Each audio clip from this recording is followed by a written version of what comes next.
Ich begrüße Sie im Namen des Netzwerkes Film und Demokratie.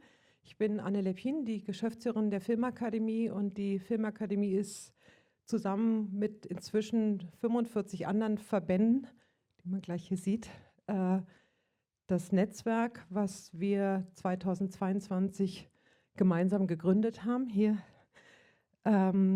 unser Ziel ist es, antidemokratischen Akteuren entgegenzuwirken, die immer mehr versuchen, Einfluss auf die Filmpolitik und Medienpolitik zu nehmen, indem sie die Filmförderung in Frage stellen oder den Beitrag vom öffentlich-rechtlichen Rundfunk.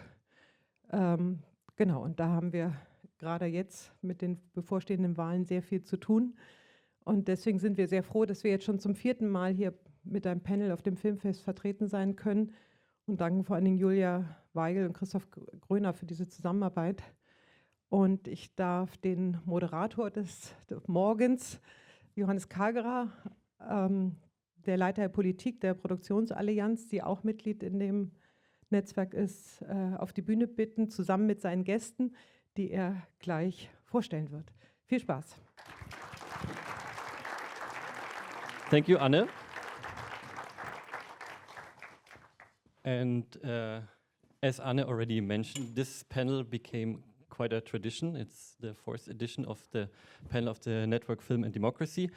And as you have noticed already, I switched to English because we have an international panel here. And I'm very happy I'm joined on stage by Nicolas Ehret and Uli Mattes here on stage, and Olya Chernykh, who is currently en route to Munich. Welcome to all 3 of you. We are very happy you are joining in our panel in this week that is for sure very, very busy for all of you. Thank you for joining.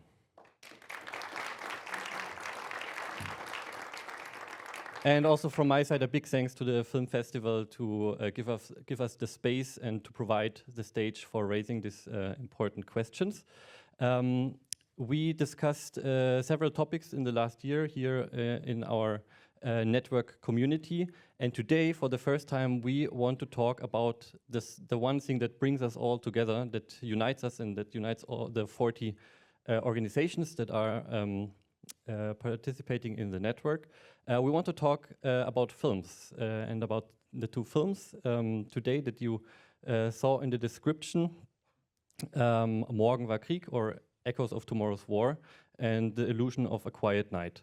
And Echoes of Tomorrow's War had its sold-out premiere yesterday, so maybe some of you have already seen the film, but I'm sure not everyone has seen the film. And Olya's film has a premiere later this week, so that you all have an impression of the 2 films, we will start with screening the 2 trailers. So, roll the trailer. Stimmt es, dass die Raketen immer zuerst in die Stadt fliegen? Glaub nicht. Warum habt ihr es zugelassen, dass die Faschisten gewählt wurden? Wir erheben heute unsere Stimme. Gegen diese Regierung und gegen ihren Krieg, den wir nicht wollen. Bitte halten Sie mich da raus. Ich will das nicht machen. Ich kann das auch gar nicht. Sie sind verpflichtet, der Rekrutierung umgehend beizukommen. Mann, das muss jetzt jeder machen. Die werden dich suchen. Auch hier. Seit der Krise will keiner mehr über die Grenze. Aber wir bauen den Zaun. Für alle Fälle. Jahrzehntelanger Wohlstand und Glück. Du hast nichts anderes kennengelernt. Aber irgendjemand bezahlt dafür. I need help. Hey.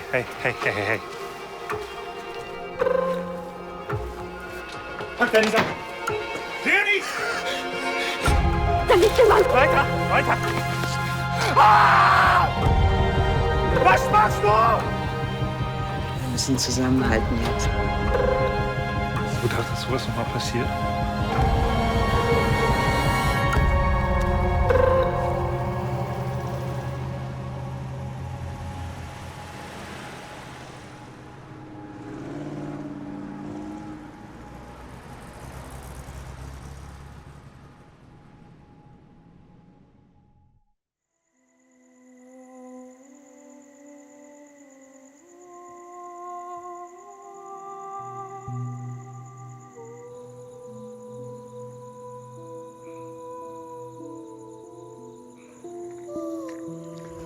Вот это само ничего.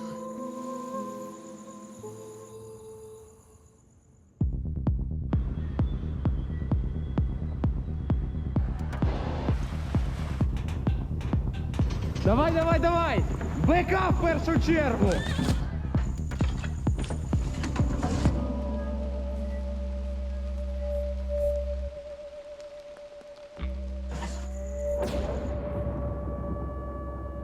Це тривога. Тривога.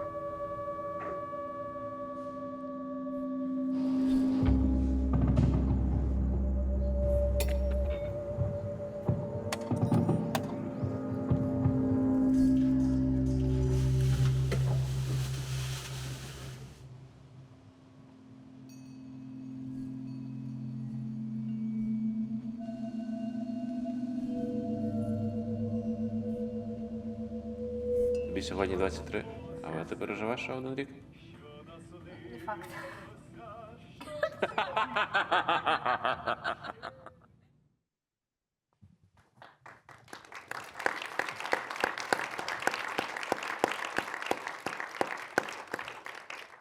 The title of today's discussion is Democracy on Screen, How Film Can Strengthen Europe's Democracies.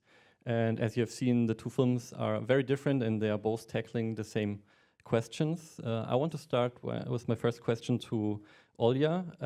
Olya Chernykh was born in Donetsk in Ukraine, and in 2017 she graduated with an MA in cinematography. She works as a director on feature and documentary projects, commercials and music videos. Your film captures a single night in Ukraine through the eyes of 40 filmmakers and hundreds of citizens. It is one night in the last July, one night of 1,586 nights since the full-scale invasion started. How did this extraordinary concept emerge, Olya? Actually, it came to me and to my co-author, Marina Budowska, while we were discussing the change of normality life in Ukraine and abroad. Also coming to Europe and back home, we were seeing how different our lives became, and also the perception of this life and how see the normal day and normal life. And we wanted to capture, to show this Ukrainian reality, which has become super abnormal, where the life which you can relate to, and I think to understand the scenes and how we live, is living in parallel with the completely abnormal reality of war, and how the war is in the ordinary life. And then that's how it grew up. The idea that we had to film it all over the country in one night. Thank you. I think it's a very important reminder that this situation in Ukraine is not normal because so many people just got so used to it. But I hope the sound quality will improve. We had a technical check before and the sound was perfect. I'm sure it's just a glitch and it will be better in the next answers. Nicolas Ehret is a graduate of the Film Academy in Baden-Württemberg. He studied directing for film and television, and his acclaimed graduation film, Das Rote Rad, A Bike of a Boy, premiered at the Max Ophüls Prize. It's important to mention this film because it's already connected to your film that you're screening here at the festival. Echoes of Tomorrow's War is your first feature film. Congratulations to your premiere yesterday. We're discussing your film today because it imagines a Germany governed by a right-wing, authoritarian, populist government. The democratic institutions are eroding and war has become a reality in Germany in your film. It's a very dystopian scenario, and of course it's a fiction film. But you told me that the origins of the project are very much in the real world, and it goes back to encounters with people who had experienced war firsthand. What were these encounters and what stayed in the film from these encounters? Well, hello. Yes, I started developing this project already 10 years ago, and I've been to Iraq, North Iraq, the region of Kurdistan as first assistant director for another movie. And there we shot a movie directly close to the border where the Peshmerga were fighting against IS in Mosul at that time. And I met a lot of people who were in the team who also fought in this war and had violence and war in their life, like their whole life. And I came back from that time there, and I realized that the peace and the prosperity that we have in Europe is not granted, and it felt granted for me, like growing up in the 90s and early after 2000, and it was the first time that I realized that it's not granted. And so I started thinking about what would it mean for our generation, who just knows peace and security, and how would we go on in a situation if the political situation would change. And while I was thinking about this, and I was mostly thinking about myself and where are my values and would they be strong enough to stick to them if things would change. In the meantime, things happened in Europe, and the refugees were coming in 2015, and the right-wing parties in all over Europe became stronger, and the right-wing ideologies became more popular. Then the Brexit came, and everything, all the values of Europe became to, well, I don't have to tell you, it became to crumble somehow. And yeah, so it's very important that you tell us more about it, because this is exactly why I think this film is so relevant, because it takes so much from the recent history. But first, let me bring Uli into the conversation. In Echoes of Tomorrow's War, you play one of the film's central roles, the role of the father, who goes by the name of Stuber. And you are one of Germany's most acclaimed stage and screen actors. You served as the president of the German Film Academy for 3 years. And you are one of the most prominent German voices in the public debates about culture, democracy. So I'm very sure you get sent a lot of scripts, probably on a daily basis. What made you... No. Definitely no. Maybe weekly? But you get sent more scripts than one per year. So what made you choose this script from all the scripts you get sent to every, let's say, week? What is your question again? After so many numbers. Yeah, what attracted you to the script of Echoes of Tomorrow's War? I was attracted very much by the political impact of the script. Firstly, as Nicolas told, I feel very much engaged because our democracy, for sure, is in danger at the moment by the AfD.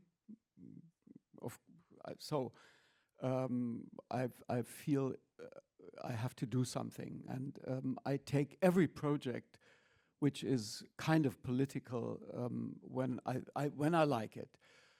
Why did I like it? The script. I think there are certain patterns of violence in this film, which is very interesting, from very subtle to very directly, and this is what I liked. I liked my figure, this kind of grumpy, rough introvert, at least melancholy, if not depressive guy.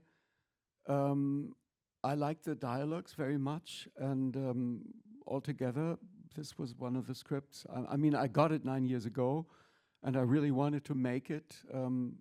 So I waited together with Nicolas for financing it, and so I was very intrigued by the script immediately. We improved it, and Nicolas improved it. The dialogues were a bit.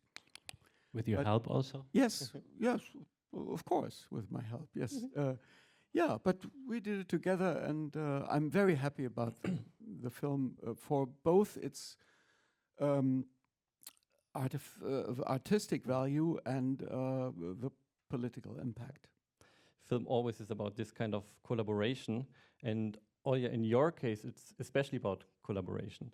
Our topic here is democracy on screen, And I want to start with one question, because your film is not only about the Ukrainian democracy, but it's also a very democratic approach of how you made the film. I already mentioned that you had an open call and you invited people to send their videos, their films from this one night. So how important was this collective approach for the film's vision that you had in your mind?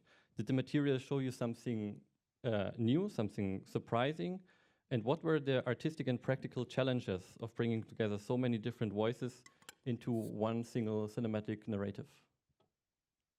Yeah, it was very important for me to invite as much people as possible to collaborate on the project in the making of it, because I really wanted to capture the whole country.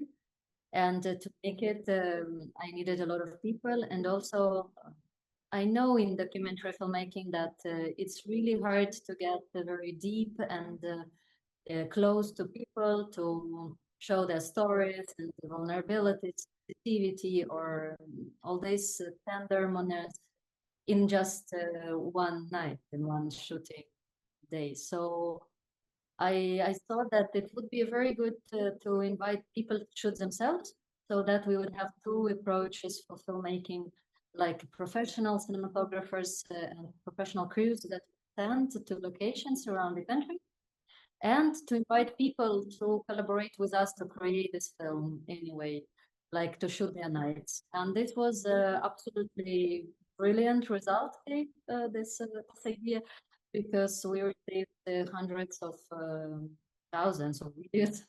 Yeah, it was a few hundreds of hours of footage that we got this night. And of course, it was a lot of things that I didn't expect it. It was scenes that really moved me so deeply that when I saw it, I understood that we have a film. You know, it's like when you watch documentary footage, sometimes you're like, this is not this, I wanted something more. But then sometimes you see and you understand, okay, this is a film. And then we can work with it.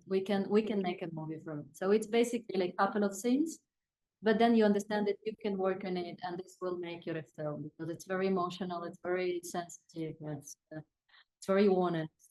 And I'm very, very grateful that people who send it, that who shared their stories. Can you point out that more? Maybe I didn't answer some of parts of your question. No, I just wanted to follow up, because I think it's very interesting. This because we are here at the film festival, and I'm sure there are many filmmakers here among the audience. So you're sitting in front of this heap of material, watching through hours and hours of things that people were filming because they themselves thought it's interesting. And then you have to select what you want to have in your film. So was there one specific point or one scene where you knew, because the material is so different that it's in the movie, but was there one scene, or was it at a point where you had a set of scenes? So can you point out this exact moment where you felt, now I have a film? Yes, I have these moments. It was a video that came from a young woman. She's a widow, and she was telling her story of how she lost her husband, her love, and it was so moving. It was so deep.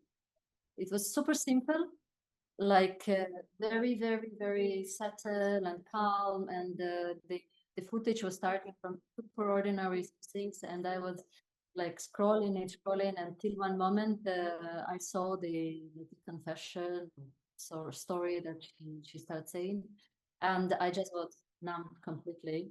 I still, when I recall it, I have shivers when I remember it. It was this one, and of course we have a young woman giving birth, and I knew about that it was a successful birth, and I watched it and I understand, okay, yeah, it would be very emotional after all the military footage that we have, so we can use it.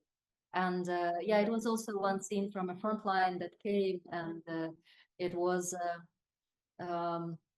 it is a scene almost already at the end of the night, when the group of soldiers, like 2 soldiers, are looking for Russian soldier who is hiding in the bombed house, and they are like investigating the house.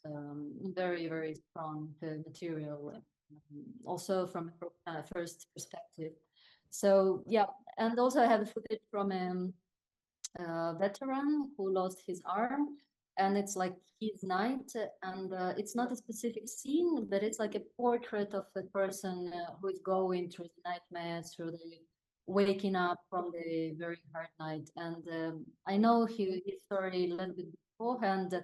I know that his injury happened recently, so from on the moment of our shooting, it was like around a couple of weeks when it happened to him, so it was very fresh. So that also was a very emotional moment. And so yeah, I had this couple of things that I knew, okay, that's we will build around. And then of course other kids come in together in a bus. It's a real emotional landscape that you're showing. And just to make people curious, I will mention that the very last scene is also very magnificent. The very last frame of this one actually came super late, because we have a lot of footage that was shot on the front line, and it had to be checked through different branches of military administration and like security checkouts. And the footage was coming to me like still for more than a month after the shoot. And I will not spoil, but the ending of the film came, we already had like a rough cut, like very good rough cut. And I was already gave up on this shooting. I thought that this brigade will never send us anything. And it came, and it was like, okay, this is the end of the film. I was very happy.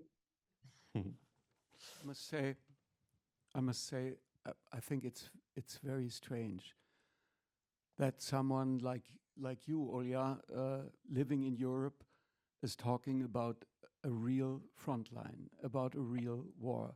When I hear this, I must say, I feel almost ashamed that we have a fiction movie about a dystopian war, whereas in the Ukraine there's I mean, we all know, but listening to you is very strange, and I feel humble in a way that we are talking about our fiction movie. Of course, we shot it, we did it, and yeah. now we're really talking about it. And I just want, I had this feeling, and I just wanted to say it. I'm sorry that I'm very happy you say that, and I appreciate it very, very much. I want to say one thing, because I learned it in Ukraine, that there is a pyramid of shame. And the feeling that you have is shared by many, many people, especially in Ukraine. Let me tell you, even the soldier in Ukraine who serves not on the front line, but in Lviv, for example, he feels guilt that he's not on the front line. And the soldier on the front line still feels guilt because he's not dead like his body. So everyone is sharing this feeling, and I'm really very thankful that you bring this up. And I want to bring the attention to Nicolas' film. Your graduation film also was about war. So this, Uli already mentioned that you're not new to this topic. You were working on this topic for many, many years. What can cinema show about the war that news coverage cannot show?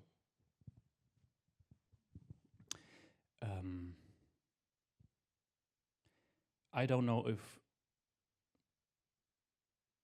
our film is not a war movie. It's a movie that's placed before a war, which is coming. So we don't show the war the way Olya is doing it in her film, The Real War.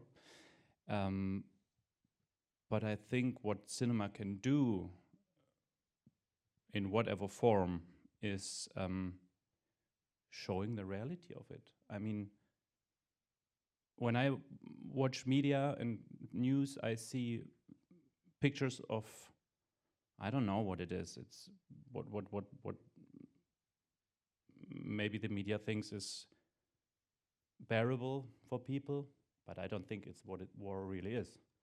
And to see what Olya is showing, or what a fiction might show or explain, to get direct to the point, what does it mean for the individual standing there, being there, fighting there, this is not in the media. And we don't, and I think we have the discussion about what does war mean? What does also in Germany? What does it mean to recruit again and stuff? But we don't talk about what war really is, and this art can deliver, I think. Maybe exactly, and I think this is also the answer to Uli's question: why it is so important to have films like this and not to feel ashamed for a dystopian movie, because it's at least a conversation starter. Now, I think we have to make one important distinction because people haven't seen the film, but it's very clear already from the trailer. In your film, we talk about the war that is started on some probably made-up pretext from an authoritarian government. So we have to keep that in mind if we talk about the war in Ukraine. It was started by the unfriendly neighbor, by Russia, also on some very weird pretext and some imperialist aims. So I want to talk more about the dystopian scenario that you're envisioning, exactly because I think it's, for me, it does not feel very far away. What you're showing in the movie, it feels very familiar. Why did you choose to this very concrete dystopian scenario? You mean the way how we showed it, or that we showed it? The scenario in itself. Why did you choose this scenario, right-wing authoritarian government? Yeah, it's a good question. It over the years of the developing, it took some changes because we always had to reassure with the or recheck with the reality, which is like was on our heels, and like things happened that we hadn't in the book, and then we had to check what does the books now says if the reality is like this. So, and I think it became after the Russian invasion in Ukraine that we decided that we, on the one hand, we need to name it, that we like have not a dystopia which is completely free of the reality we are right now. And in the film, she also names the Ukraine war, but to think a little bit ahead. And on the other hand,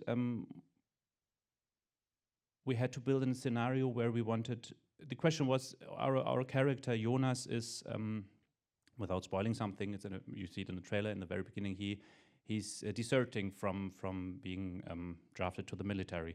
And we had to think about what, if a war is coming, what would you decide if you would fight or not? It will always depend on what's the reason for this war. If you are forced to fight, like people in Ukraine are forced to fight, or is someone wanting you to fight but you don't stand behind the ideology or behind the thought of whatever the story is where you have to fight. And we had to have a scenario where Jonas don't want to take part in it, to be true to his values and to be a good person. So, and because the biggest threat that is our democracy right now is facing the right-wing populists in Germany and in all Europe, we wanted to name it. We wanted to name it that this is it's connected to it. Yeah. Let's talk a bit about your protagonist. Uli, as I mentioned before, you are playing the father, but before I want to ask you about the role that you are playing in the film, can you tell us something about your son in the film? Because he's a deserter. He's playing you're the father of a deserter.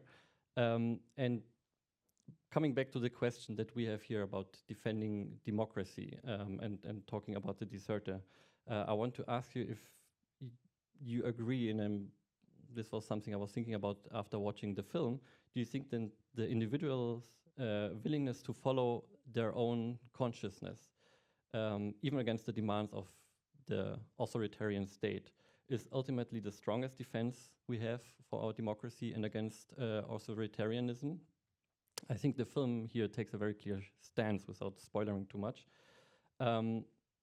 And if so, is cinema uniquely suited to show us these kinds of stories? I didn't understand the answer. So it's two questions. The question, I'm sorry. Yeah, the first I understood, the second I didn't. Power lies in the story of the deserter for you? Yeah, well, yeah, it's a big question. I mean, when I was young, I didn't have the question because I was living in Berlin. I didn't have to go to the army because I was living in Berlin. But I asked myself, and I asked friends of mine, and we talked about this thing: would we go to the army? How would we react, and so? And of course, in this right-wing government, Jonas gives the right question. He doesn't want to obey to this wish of the right-wing government to draft him. So that he deserts, I think, is totally is the right answer. But in this government, and so he's fleeing to his father, to whom he doesn't have any relationship, and they struggle for some coming over the distance, and the father himself is kind of unpolitical, and via his son, he begins thinking about the circumstances he's living in, and so I think it's politically very subtle what is told between the father and the son, and the son, it's difficult not to spoil, and probably most of the people here in the audience haven't seen the movie, so I don't know how much I should say about the content. You can also tell us more about you personally, because you mentioned that you didn't think even about the question. Well, in you know, Did it change? I'm in contrast to Nico. I'm a generation. My generation, we thought we are living in an endless peace, which was, on one hand, maybe naive. On the other hand, it was kind of after the wall came down, the end of civilization, confrontation, not civilization, of confrontation between East and West, and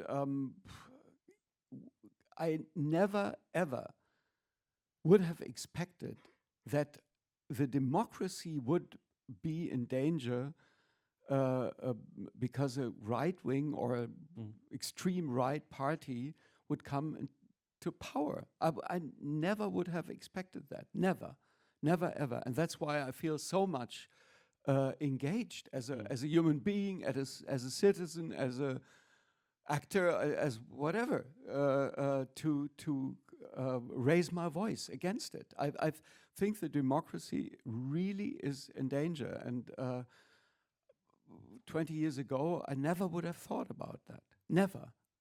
I had my political opinion. There was a conservative party, there was a left-wing party, there was a liberal party, there was a green party, and so. And of course, I had my but it's very strange. Yeah. It's a very strange feeling that when I was last time when I was in the Bundestag, I was invited to some 80 years of Grundgesetz, and I saw this block of these. Of this huge block of the AfD sitting there, and I thought it's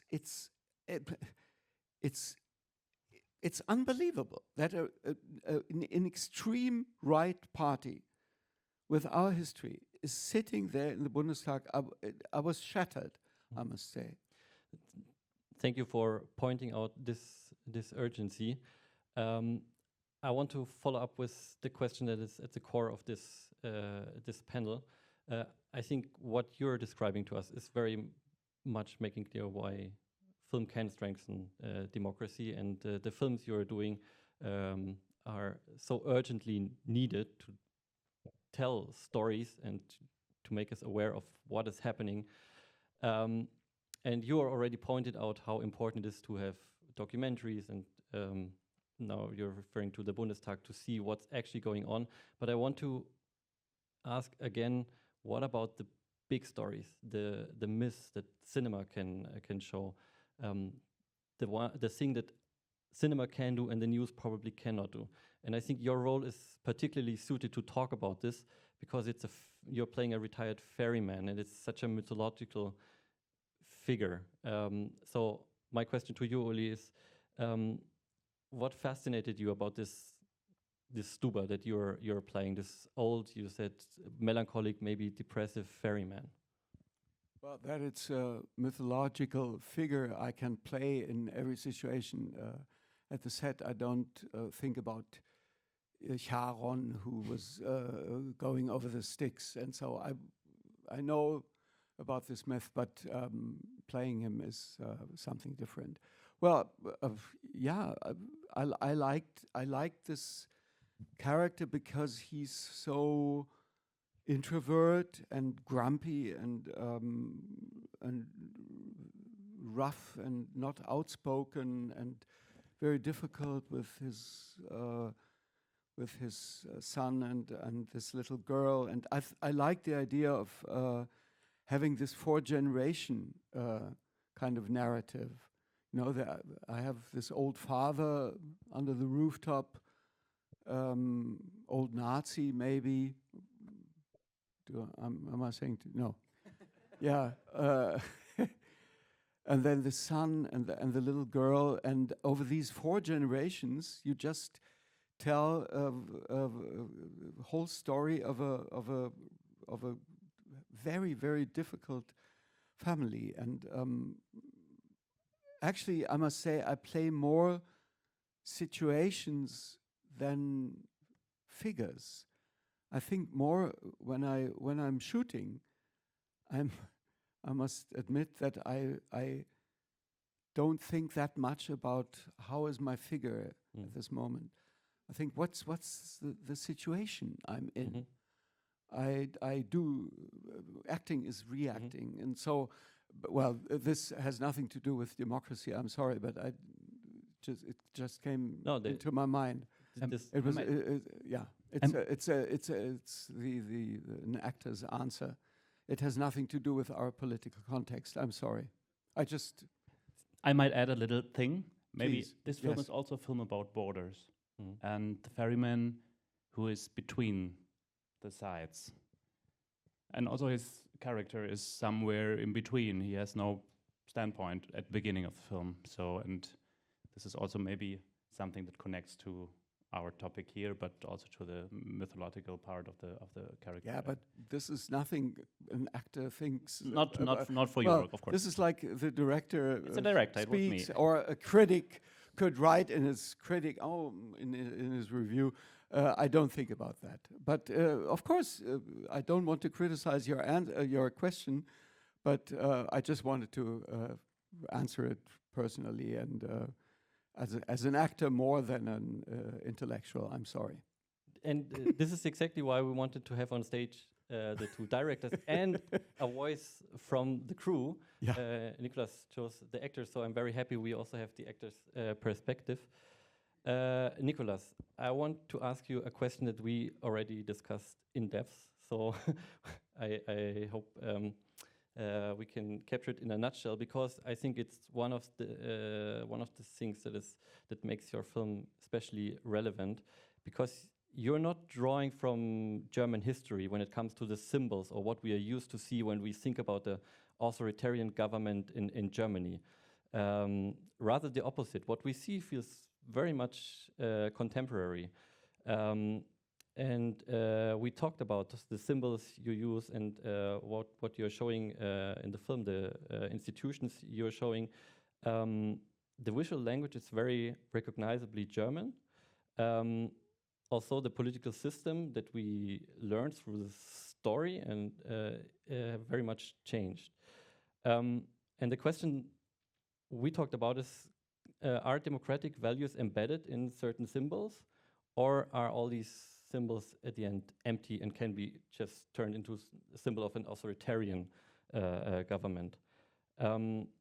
When you made the film, were there German symbols that you felt that carried an inherently democratic tradition or meaning, or can any symbol just be replaced by an authoritarian institution? I'm not sure if I have an answer for the second part of the question, but I might come to that. To the first part, when we were developing the script, in the very beginning of the script, we thought we have to show a really dystopian world, and it has to be the economy has to be down, and there has to be hungry children on the street, and we have to, like in Children of Men or something, show a world that the audience can imagine what would it be if the world would change that much. And over the years, we realized, no, it comes closer and closer. We have to show the world like it is. We have to look outside the window and recognize the world how it is today. And then we also decided not to have like those big fascist symbols or something to show, okay, there's a fascist government. We wanted to have a world that is so similar to ours right now, to ask the question to the audience, how far are we already in the society?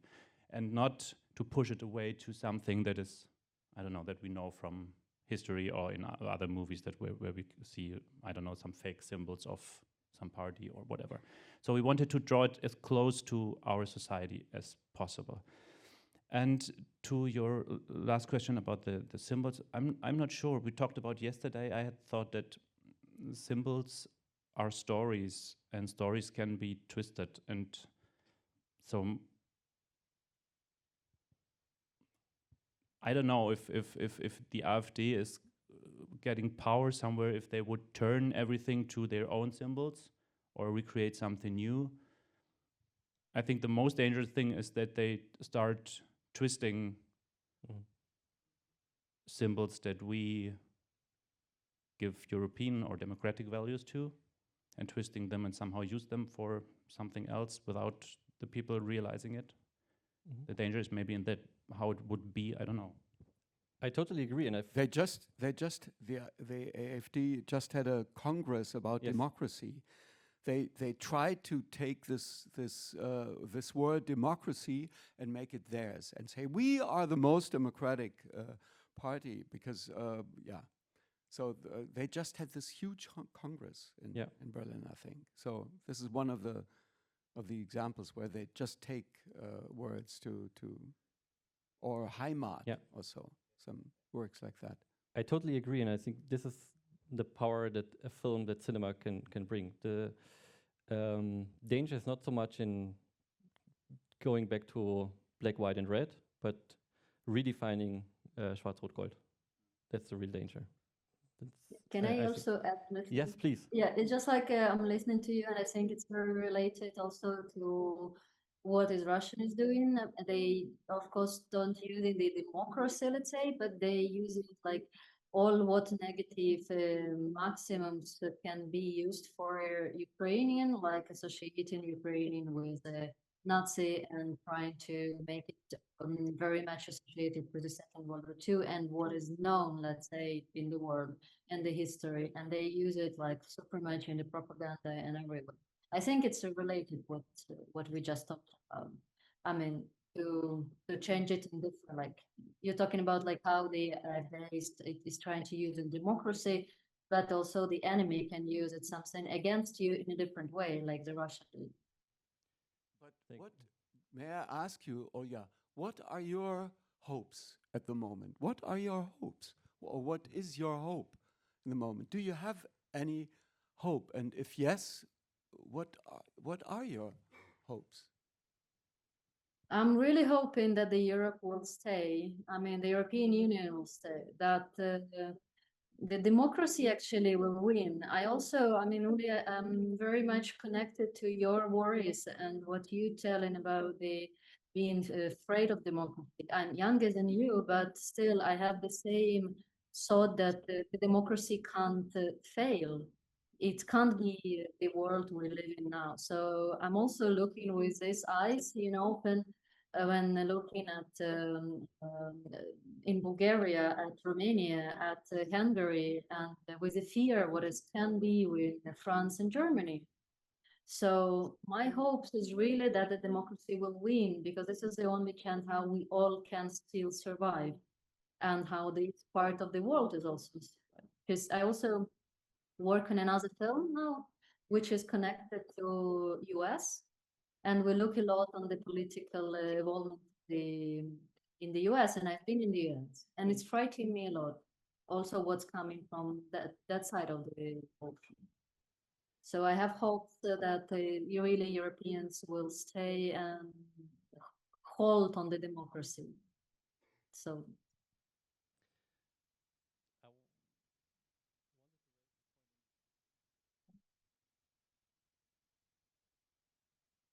You knew the question, so you knew. We will have questions from the audience in a bit, but my final question, Olya, to you is about the democracy in Ukraine, because I'm sure not everyone is aware how alive democracy is in Ukraine. People in Ukraine defend democracy every day. Most obviously, many of the filmmakers also took the decision to join the army. Almost 300 of cultural figures like filmmakers, directors, dancers were killed since the start of the full-scale invasion. But also the civic society is very active in defending democracy. When an anti-corruption institution came under attack, people took to the street, and only 1 or 2 weeks ago there was a huge pride parade in Kiev with thousands of participants, and your film premiered at the Doku Days film festival, totally dedicated to the issue of human rights. So my final question to you is the question at the heart of this panel: what can film do to strengthen democracy and to fight for democracy? You know, I think that the films can evoke the conversations and discussions and talks and thoughts. And this panel is one of the examples. What films can do is to ask to exchange thoughts, not to feel alone. For example, like I have a fear of something, and then I understand it's not only me, and we're actually already a group of people, and it gives us a strength. So I do think the art itself and filmmaking, films as well, they can give us the possibility to raise these discussions, to talk about it, and not to feel alone. Because when you're alone, you're weak, and when you're united, you have a force, and you can feel the power that you can stand for something that you believe in. And I'm naive also, but I really hope that the films can teach us sensitivity and empathy. And that's why I also very much have a lot of trust to documentaries. However, I love fiction films, but this also understanding that what you see on the screen is real. I hope it can make people empathize more to some problems on some stories that we show on the screens, and that can also provoke another thinking, you know, like, okay, what is going to happen with me? What is going to happen to my country? I hope that all these thoughts can create a possibility of not to fail into the way, you know, not to lose the values that we fight for. Of course, I know that it's a little bit naive, but I think if we will push more, like showing more films, more discussions, organize more public talks, sharings, and like inviting people also who are against us, trying to invite them into this conversation, it can make an impact. It can create some place for us to talk and to see each other, and not to react, especially like with violence. I think this is a beautiful connection between the two films, because Nicolas, you already mentioned your film is not a war movie.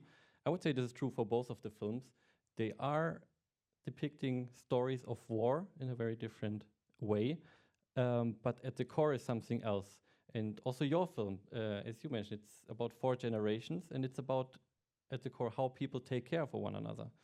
So I want to ask my final question to the two of you. that Olya already asked Olya, what is your hope? Nicolas, maybe you want to start. What gives you hope, or what are you hoping for? What gives me hope? What gives me hope is seeing, I don't know if you have been at the opening night. There was this musician, I don't recall his name. Martin. What a genius to see someone who gives his life for beauty and art and reassure us that we are good. And when we can do this with movies and with art, and a lot of things is maybe helped. Yeah. Thank you. Oli, what gives you hope?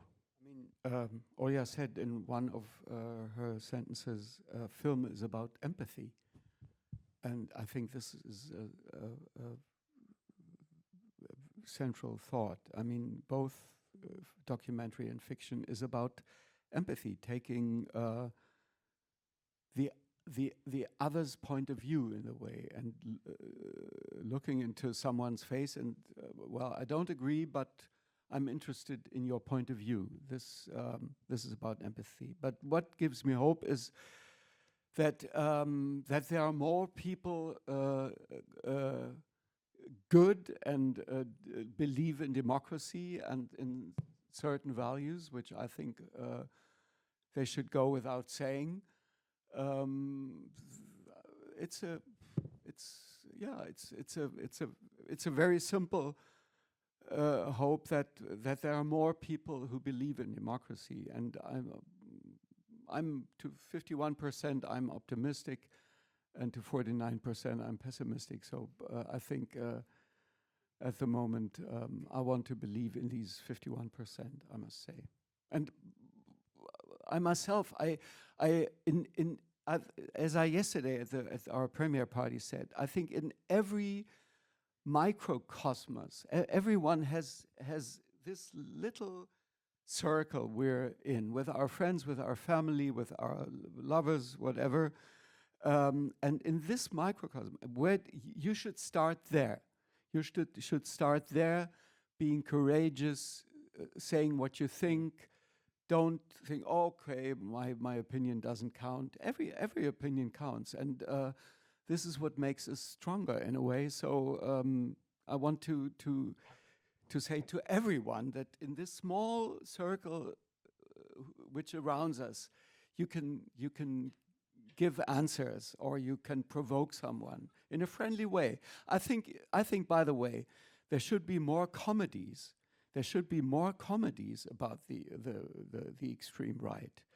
I mean, if I think of let's say To Be or Not to Be by Lubitsch or The Great Dictator, I mean, two geniuses, but they did these two brilliant comedies, and I think there should be, of course, there should be dramas and documentaries, but also there should be comedies. This is a wish of mine. Yeah. Thank you very much, and this was so on point for the topic of today's discussion. And every opinion matters, you said, so this is your time now. We already have 1, 2 hands here. 3.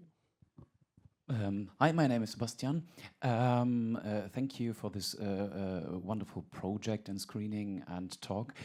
Just one question. What about the upcoming distribution about the 2 movies? And the thought, like you said, Uli, bring it, in your opinion, to your microcosmos, to pupils in schools. So there are projects like Film Ernst, like Schulkinowochen and so on, to introduce such democracy thoughts into the pupils, which are on TikTok, AfD videos. So that's very important, and that would be my question. What is about the upcoming distribution in that kind of way to schools? Nicolas, do you want to start? Nicolas. Yeah, our distributor, Progress Films, is planning the cinema release in fall. And we also think about this. We are right now starting to strategic think about what can we do with this film. Also, Schulkinowochen, etc., is on the topic. So I think it's important to reach also young people. And we got FSK 12 like last week, so we can reach younger audience with it, which is very great. Cool. Film Ernst, please. Film Ernst in Brandenburg. Thank you. Olya, do you have any screenings and a cinema release planned already? Yeah, we're planning the cinema release in Ukraine and working on cinema release in other countries and also in Germany. What we also planning to do, it's a recent thing came, is that like it's going to be a series of screenings for the diplomats and the governmental screenings through the embassies of Ukraine who work in other countries. And I think it's a good thing. It's not, it's a completely different audience, but it's those who work with real, these institutional and governmental problems and issues and places, and also people who are very far from art usually, and more in, in another sphere of life. So I'm very, very curious about what can be from there and how much screenings we can organize, as it was a request from our Minister of Foreign Affairs to let's say, to promote the film. Promote, I mean, they don't use this word, but you understand me, like to propose a film to screen and show in other countries, in another embassies and in other institutions.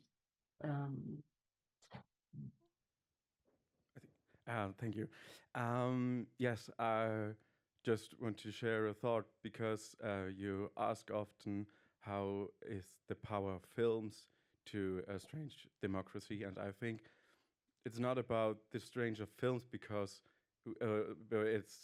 it's about how films can estrange us to get out of a cinema and act more for democracy, fight for democracy. So it's not about the film, it's about us.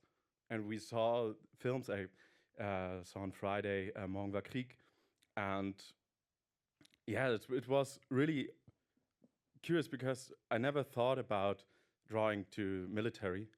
And my father and the father of my girlfriend, we talked about it, and he said to me, please, you have to I don't know, to sozusagen die Kriegsverweigerung, I don't know the word in English. You have to do this, to not go there. You have to now write it, because in a time there will be a time where you can't do it. And I thought, yes, why I have to do it? It will, but the film, it was really, really good, because I came out of it and I thought about it. Yes, this is so near. This is a thought I never expect to thought, but yeah. So thank you for this thought, and yes, thank you for your both films. Thanks for your statement. Thank you so much, and I hope it made you a little bit stronger than for the film. I hope. And another question or statement? Thanks. I'm not really sure if it's a question or a statement. I'm Marco. I'm a script consultant, also at the association that is joining your group as well. Well, we are always talking about the fear of what happens if AfD is becoming very, very strong, and what can film do. But I always want, it's actually a question that came up last year already at this panel, and I wondered, where's the democracy in the industry? Because I always feel like that there's a very, very limited circle of people who decides which voices are worth being heard. And I don't know, I mean, you had a very hard time getting your film financed, right, as well. I heard from other people who made films about a topic of a Europe being taken over by a right-wing political party. And it was refused by the FFR with the argument that, well, we had enough of this. And there are people, for example, at the ZDF that succumb to a blacklist of Mr. Trump, who decide about which people are allowed to make movies. So I wonder what, I'm actually getting nervous because it makes me nervous, this whole topic. how can there be a democracy? How can we even talk about which movies we can make when there's only such a few people who decide which movies are worth being made and which voices can be heard?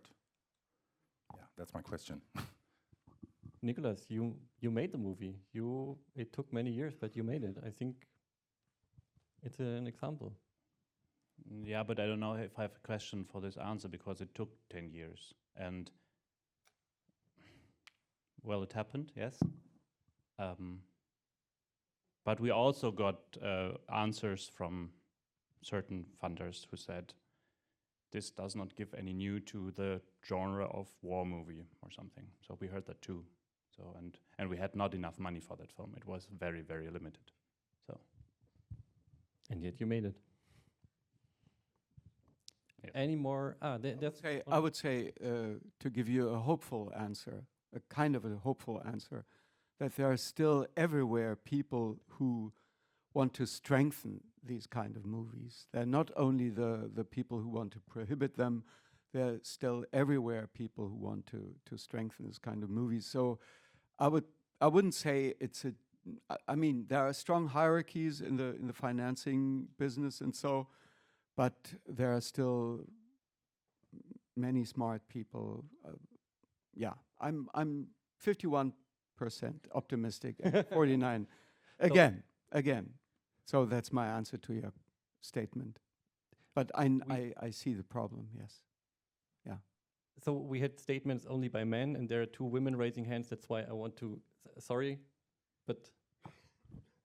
Okay, thank you so much. I'm lucky to be a woman. Yeah, I just wanted to mention and to invite for collaboration.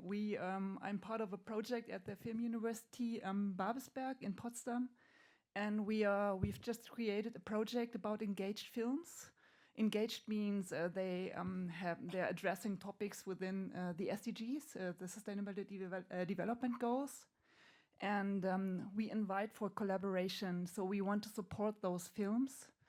And it's very important to create a network, to talk to each other about the circumstances, for example, within the production, within the distribution. And our goal is even to create white papers to maybe change a bit the system in order to support engaged films like yours, for example. And so if anybody's interested, it's film as a catalyst of social transformation. Just connect to us, and maybe you are interested to connect. We would be very happy, because I think it's important, as you said, there are not only single individuals who want to do something, but we can create groups, we can create networks in order to change something. Thank you very much. Great, we are very happy to collaborate. Let's talk. Yeah. There are many more questions, and I'm very sorry we have to cut it off here because Nicolas has to run for the next panel. So if you want to hear more from Nicolas, go to Kino 1.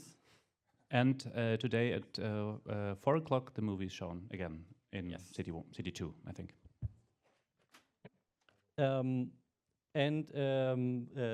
The last tip from my side, at 12:30 here you will have another panel by the Film Academy and First Steps with Alireza Gulafshan and Christian Pfeil and Constanze Klaue, moderated by Laila Hamid.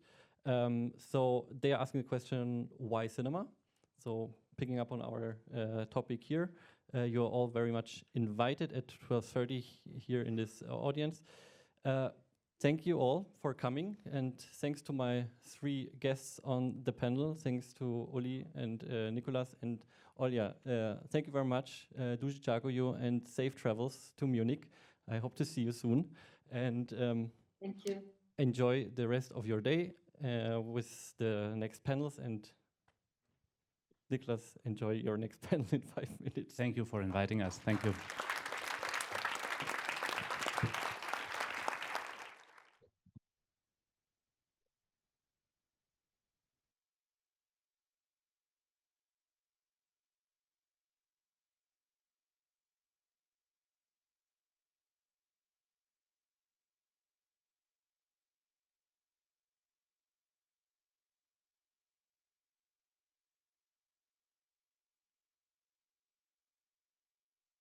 Entschuldigt, ich habe was ganz Wichtiges vergessen, weil wir gefragt haben, was wir tun können. Wir haben wichtige Landtagswahlen und scannt euch nochmal den QR-Code, nehmt es mit. Hier sind ganz viele Sachen, die ihr konkret machen könnt, damit bei den Landtagswahlen ihr noch einen Unterschied machen könnt. Das ganze Netzwerk ist aktiv. Genau. Geht auf den Link und dann sehen wir uns da hoffentlich. Wendet euch ans Netzwerk, wenn ihr noch Fragen habt und werdet alle aktiv. Danke.